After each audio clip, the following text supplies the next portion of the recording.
What's going on, guys? Welcome to the first episode of PLO Questions with Joey, where you ask me questions about the great game of Pot Limit Omaha.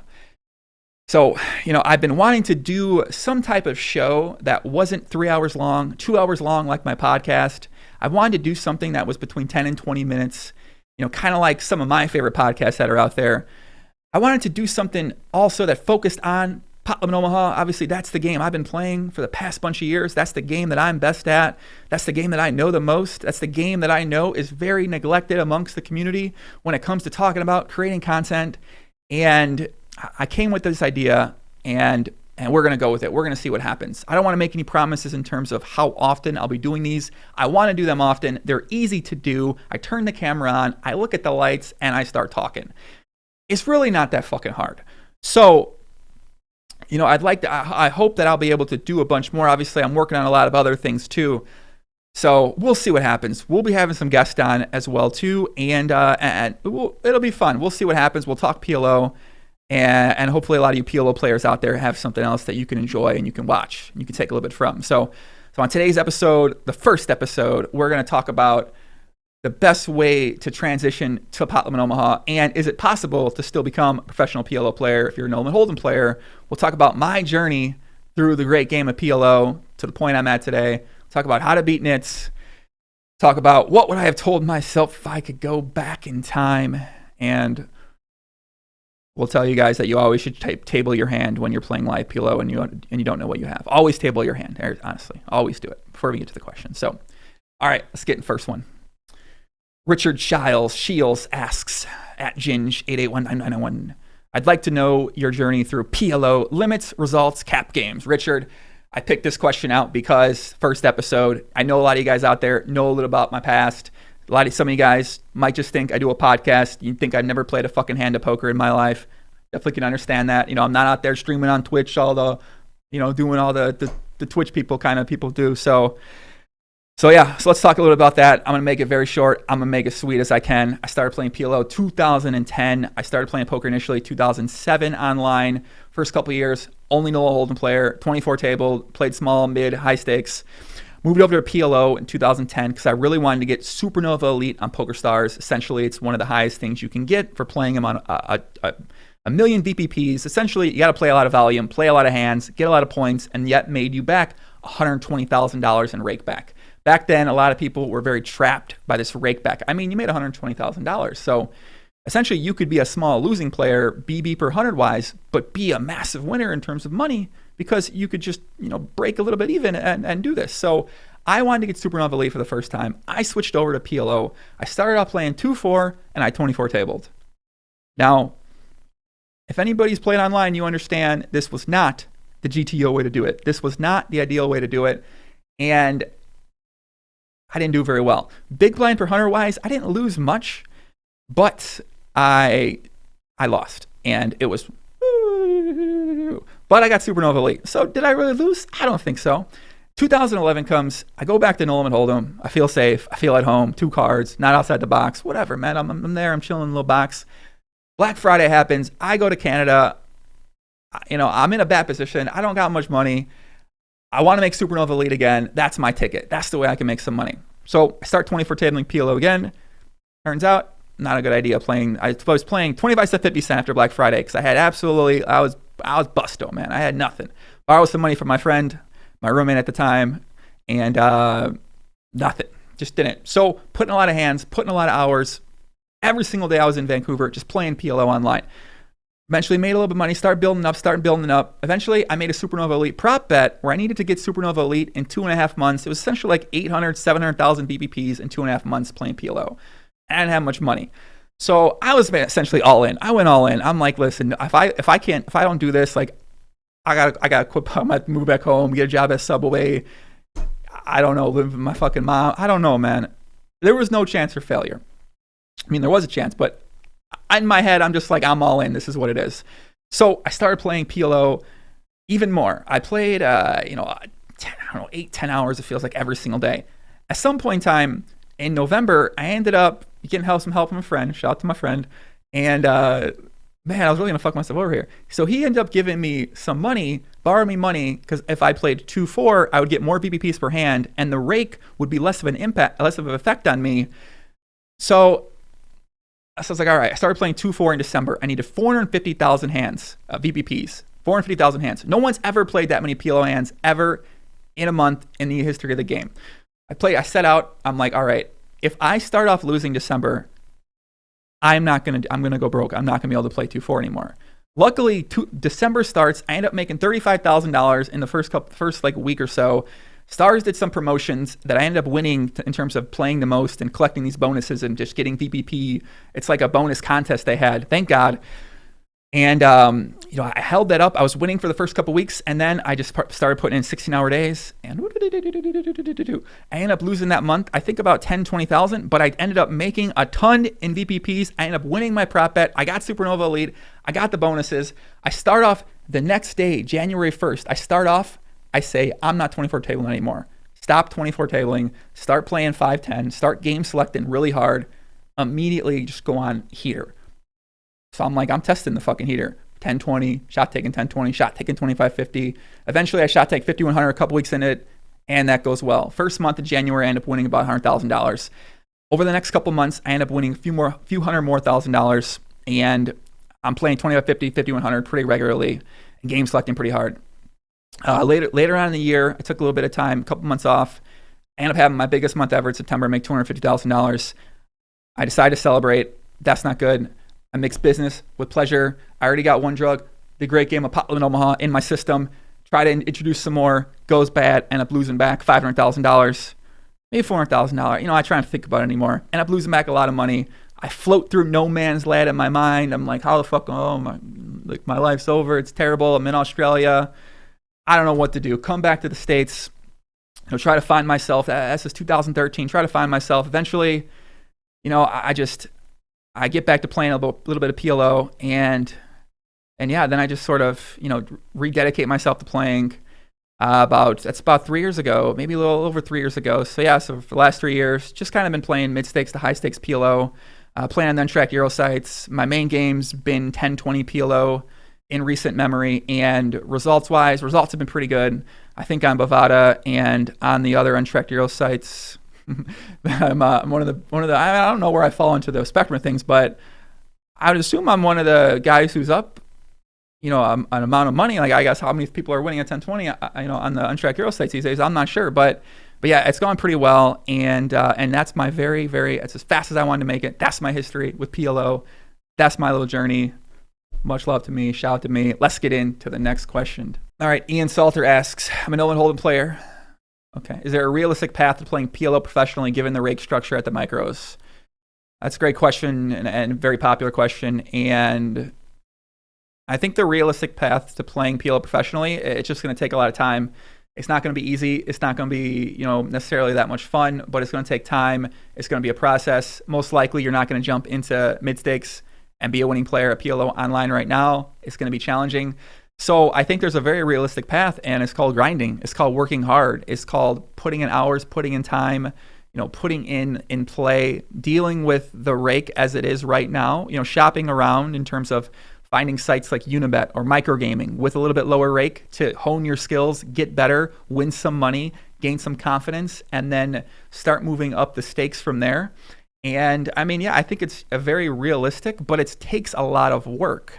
So most people playing professionally, a lot of work. It's just not easy. And I feel like anyone that asks that question, most likely, they're going to have a tough time becoming a professional PLO player, because the realistic path is it's not like, okay, do this, do that. You're going to be winning at the game and be a professional PLO player. It doesn't work that way. There's so many ups and downs where you want, especially when you come from no-limit hold'em and there's no variance or not less variance, and you've been winning for a long time, or you've had success and you come to PLO, you face some adversity. A lot of people fucking run back to the no-limit hold'em.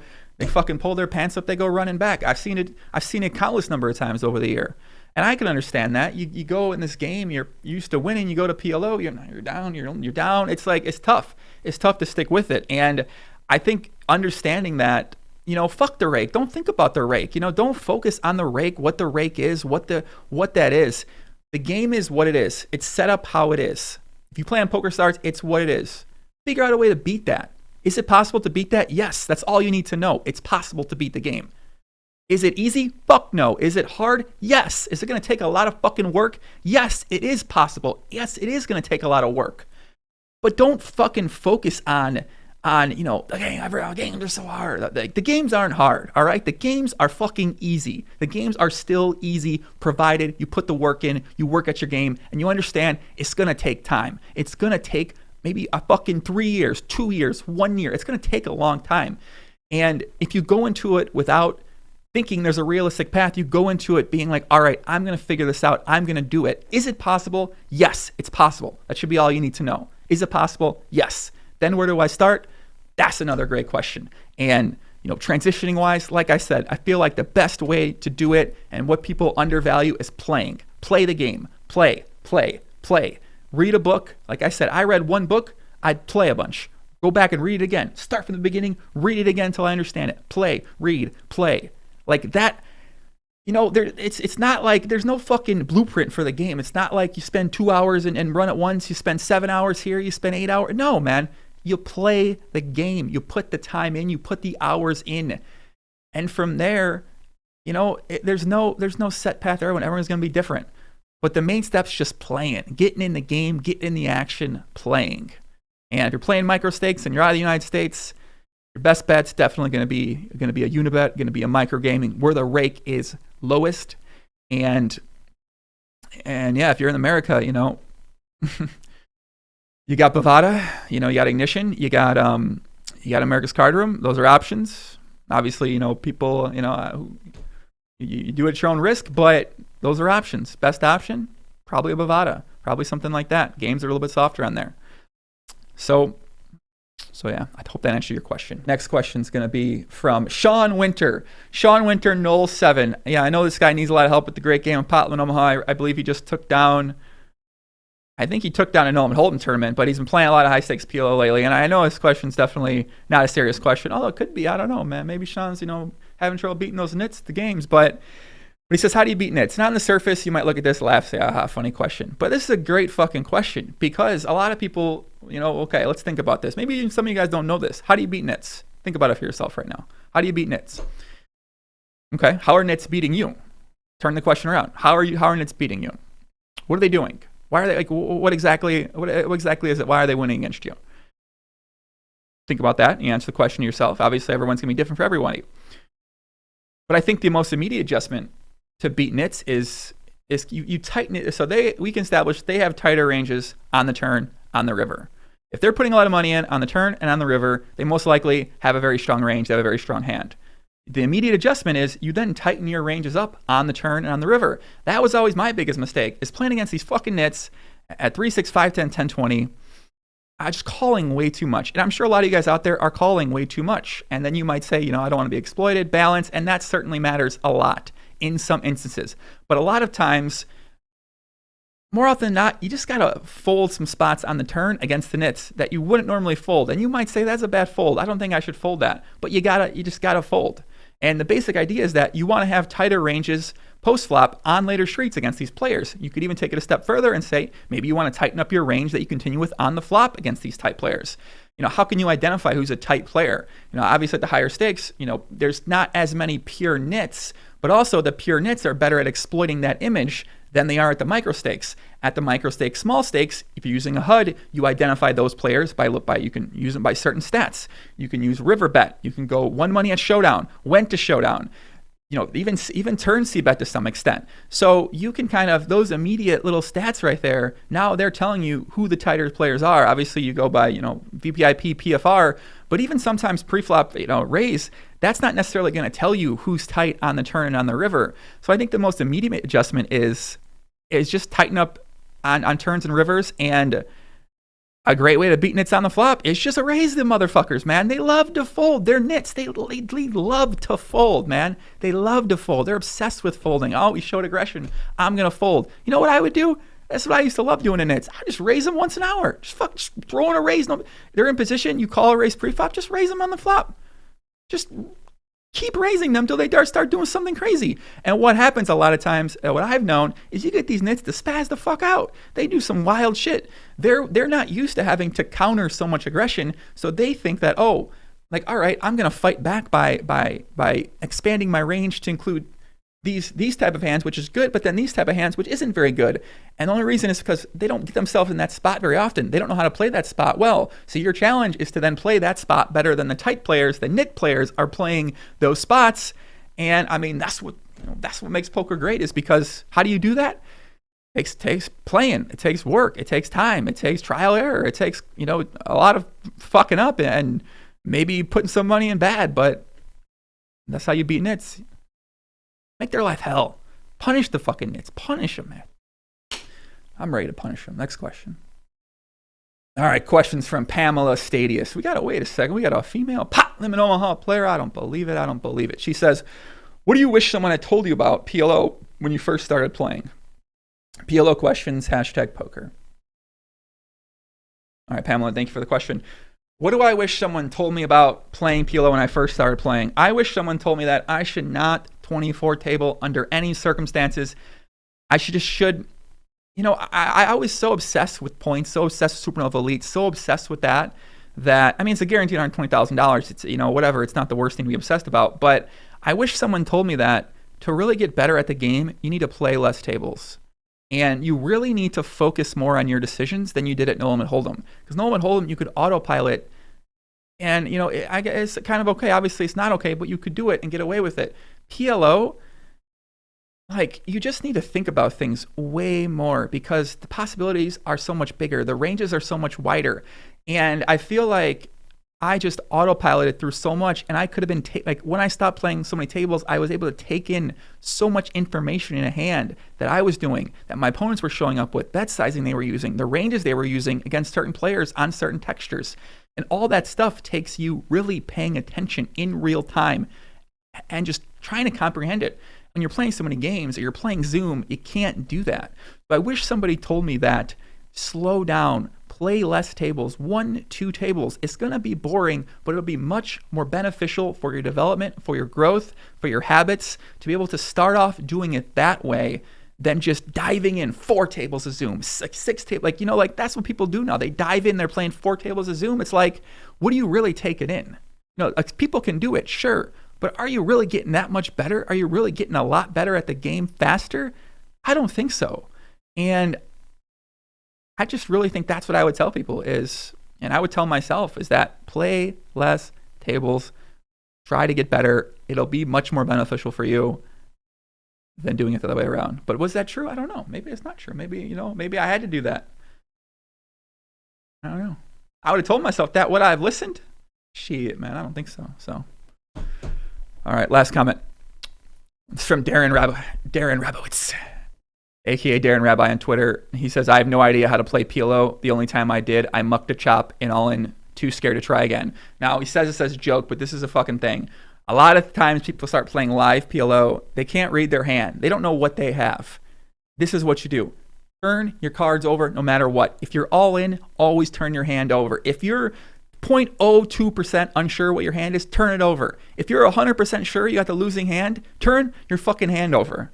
Turn it over. You never know what will happen. You never know. Especially if you don't really know PLO, you got to do it. Even myself, I still do it unless I did something dumb I don't want to show anybody. But even then, you got to fund the advertising budget. You got to put those things out there sometimes. So biggest thing, Darren, turn your hands over, turn your cards over. That's it. Guys, thanks for the questions this week or today. I mean, this won't be a weekly show. It'll probably be more often than weekly. I love talking PLO, man. You can tell I'm fired up right now. You guys got questions, leave them in the comments. Hit me up on Twitter at Joe Ingram1. Hit me up on Facebook, Joey Ingram, Facebook group. Anywhere at all, anywhere I'm at, hit me up with questions. I'm going to try to get them on. And we'll see what the show goes, man. You guys got any feedback about the questions? Let me know. You got a comment on the questions? Let me know. Give me your advice, man. Let me know what you think. I'm sure y'all winning players out there, man. I know everyone on YouTube's winning players. So that's it, guys. Much love. Adios.